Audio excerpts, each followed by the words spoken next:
Hello 10th class.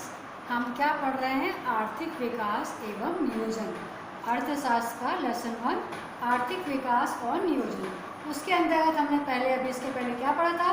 प्रति व्यक्ति आय और कुल राष्ट्रीय आय। तो प्रति व्यक्ति आय कैसे निकालते ये जाना हमने, देश की राष्ट्रीय आय जाना, और विकसित जो हमारे यहाँ विकसित जो शहर हैं और विकासशील जो है वो, और विकसित देश कौन कौन से हैं और विकासशील देश कौन से हैं, ये भी हमने पढ़ा। आज हम पढ़ेंगे भारत में नियोजन, अर्थात जब हमारा देश इसके पहले क्या था, अंग्रेजों के हाथों गुलाम था, तो हमारे देश की जो आर्थिक स्थिति थी ना वो काफ़ी पिछड़ गई थी। तो हमको आज़ादी कब मिली? 15 अगस्त 1947 को। और हमारे गणतंत्र की संविधान की रचना कब हुई? 26 जनवरी 1950 को। तो जब हमारे संविधान की रचना हो गई और उसके बाद जब हमने देखा कि हमारा देश है वो काफ़ी, हमारे देश की जो आर्थिक स्थिति है वो काफ़ी पिछड़ी हुई है, तो उसको देश के विकास के लिए योजना आयोग का गठन किया गया। ठीक है, तो उस योजना आयोग के गठन में 5 वर्ष की योजना तैयार की गई, मतलब 5 वर्ष किसी एक क्षेत्र के विकास के लिए दिया गया। इस प्रकार हर क्षेत्र के विकास के लिए 5 साल की सरकार ने योजना चलाई। अब योजना के क्या उद्देश्य थे, है ना? ये जो है ये विभिन्न, ये पंचवर्षीय योजना है, और जो हमने योजना चलाई थी देश के विकास के लिए, उसके क्या उद्देश्य, उसके मूल उद्देश्य क्या थे। तो पहले आज हम ये देख लेते हैं कि जो हमने जो योजना बनाई थी देश के विकास के लिए, उसके क्या प्रमुख उद्देश्य थे। तो सबसे पहले देख लेते हैं हमारा प्रमुख उद्देश्य क्या है। पहला, विकास की ऊंची दर प्राप्त करना। विकास की ऊंची दर मतलब हमारा देश विकास के लिए सबसे ऊंची दर, मतलब अच्छा विकास हो हमारे देश में, हर व्यक्ति क्या हो, उसकी आर्थिक स्थिति अच्छी हो, देश तरक्की करे। अर्थात हमारा प्रमुख उद्देश्य मतलब एक जो नियोजन हमने योजना बनाई ना, उसका प्रमुख उद्देश्य ये था कि हमारा देश तरक्की करे, विकास की ऊंची दर को प्राप्त करे। दूसरा था आत्मनिर्भरता की प्राप्ति, मतलब जैसा कि हम चाहते थे कि हमारा भारत देश जो है वो क्या हो, आत्मनिर्भर हो, मतलब वो किसी पे डिपेंड ना रहे। हर व्यक्ति को अपना काम आना चाहिए, हर व्यक्ति अपना काम करे, कहीं ना कहीं यदि उसको नौकरी मिलती है तो ठीक है, यदि नहीं भी है तो वो ऐसा मतलब गुणी हो, उसमें कोई ना कोई जो कुछ ना कुछ उसमें ऐसा हुनर हो। छोटे छोटे औद्योगिक योजनाएं जो चालू की गई सरकार की तरफ से, ताकि हर व्यक्ति अपना काम स्वयं करके विकास के लिए मतलब राष्ट्रीय मतलब आय कमा सके, देश में सहभागिता हो सके, उससे मतलब व्यक्ति क्या हो, आत्मनिर्भरता की उसमें प्राप्ति हो। अब तीसरा क्या था, सामाजिक तथा आर्थिक न्याय की प्राप्ति।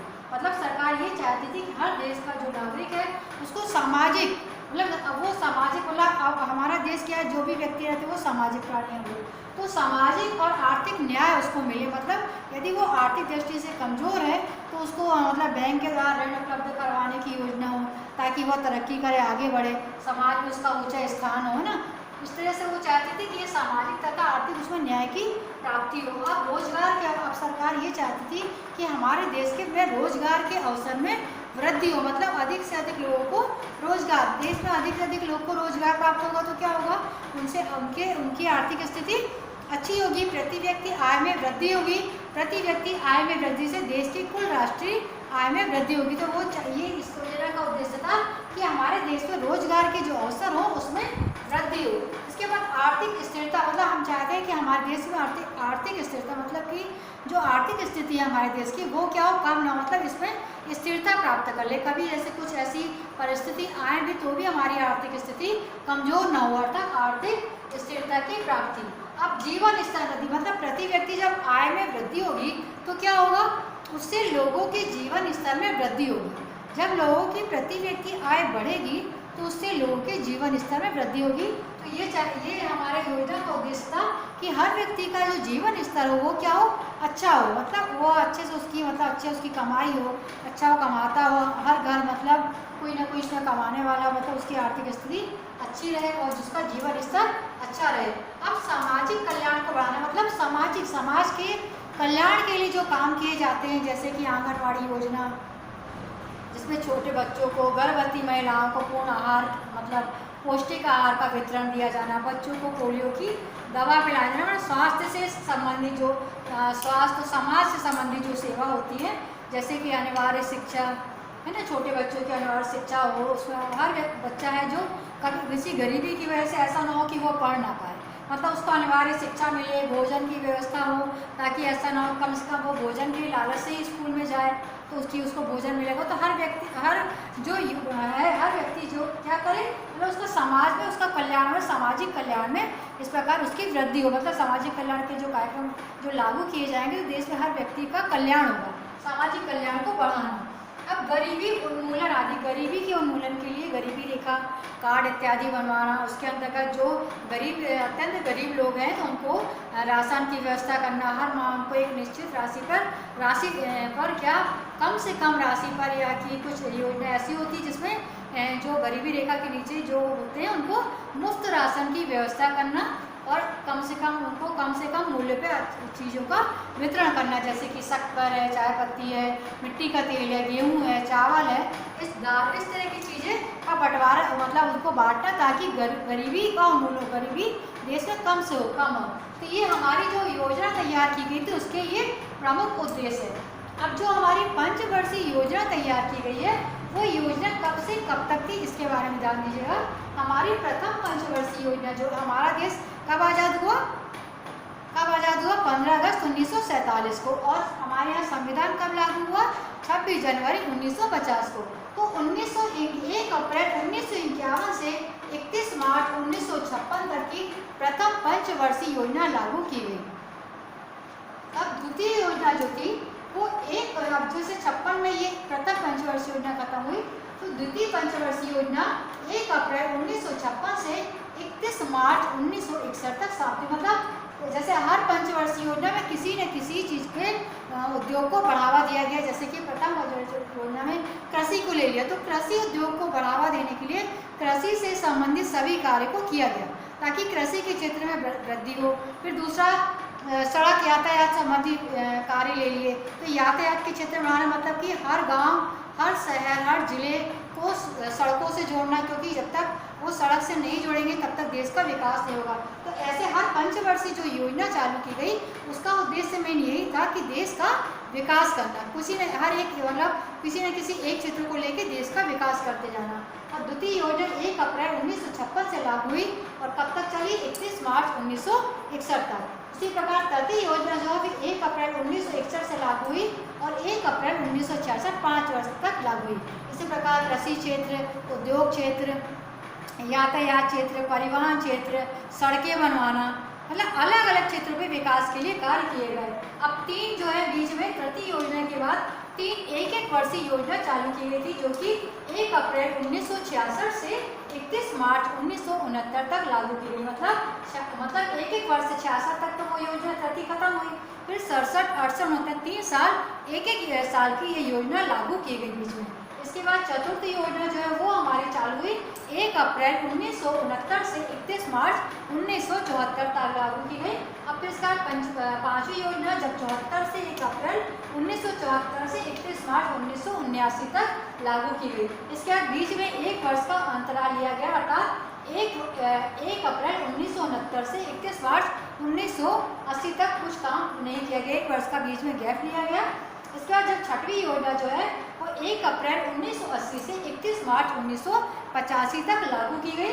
इसके बाद 7वीं पंचवर्षीय जो योजना है वो 1 अप्रैल 1985 से 31 मार्च 1990 तक लागू की गई। और 8वीं पंचवर्षीय योजना जो है वो 1 अप्रैल 1992 से 31 मार्च 1997 तक लागू की गई। अब 9वीं पंचवर्षीय योजना 1 अप्रैल 1997 से 31 मार्च 2002 तक चालू की गई। अब 2002 से 31 मार्च 2007 तक 7वीं हमारी 10वीं योजना चली। 11वीं पंचवर्षीय योजना हमारी 1 अप्रैल 2007 से 31 मार्च 2002 पे समाप्त हुई। इसके बाद 12वीं पंचवर्षीय योजना जो थी हमारी वो 2007 के बाद से ये 12 तक चली थी हमारी 11वीं पंच योजना। अब हमारी 12वीं पंचवर्षीय योजना जो थी वो 2012 से 31 मार्च 2017 तक हमारी 12वीं पंचवर्षीय योजना की समाप्ति हुई।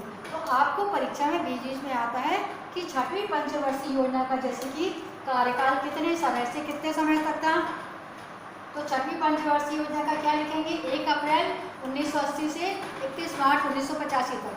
या प्रथम पंचवर्षीय योजना कब लागू की गई, तो 1 अप्रैल 1951 से 31 मार्च 1956 तक। तो तृतीय पंचवर्षीय कब लागू की गई?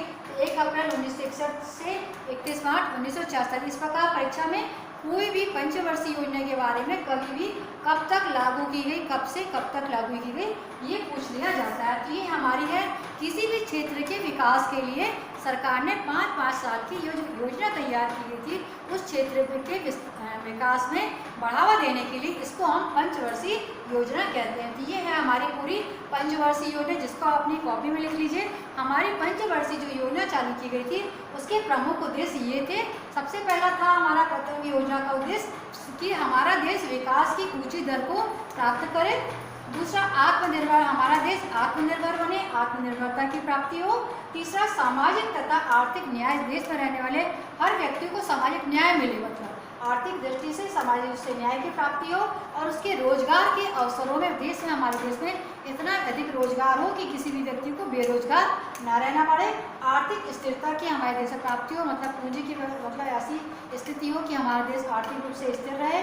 और जीवन स्तर, प्रति व्यक्ति जीवन स्तर में वृद्धि हो और सामाजिक कल्याण को बढ़ावा मिले और गरीबी का उन्मूलन, मतलब गरीबी हमारे देश से दूर हो जाए। तो ये है हमारे आर्थिक नियोजन के प्रमुख मूल उद्देश्य।